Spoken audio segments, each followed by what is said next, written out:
శ్రీ లలితా సహస్రనామ విపుల వ్యాఖ్యానం 44వ నామం. నఖదీదితి సంచన్న నమజ్జన తమోగుణ. అమ్మవారి కాలగోళ్ల కాంతులు అత్యంత కాంతిమంతములై ఆమె పాదములకు నమస్కరించు వారి తమోగుణమును అనగా అజ్ఞానమును పటాపంచలు చేయుచున్నవని అర్థము. అమ్మవారి పాద పూజా మహిమ ఇంతింతని చెప్పనలవి కాదు. ఆమె పాదధ్యానము చేతనే అజ్ఞానము నాశనమగునని నారదాది మహర్షులు కీర్తించిరి.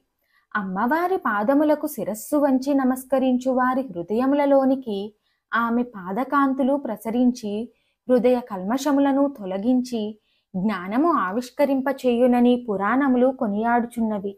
చల్లని తెల్లనియగు గోళ్ళకాంతులు ఎల్లప్పుడూ ప్రసరించుచునే ఉండుటచే ఆమె పాదములు వ్యభిచరించుచున్నవిగా నారద మహర్షి హిమవంతునితో చమత్కరించెను. నఖములు అనగా కాలిగోళ్ళు. అవి ఎంత ప్రకాశవంతమైనవో, అజ్ఞానమను చీకట్లు ఎట్లు పారద్రోలగలవో ఈ నామము తెలుపుచున్నది.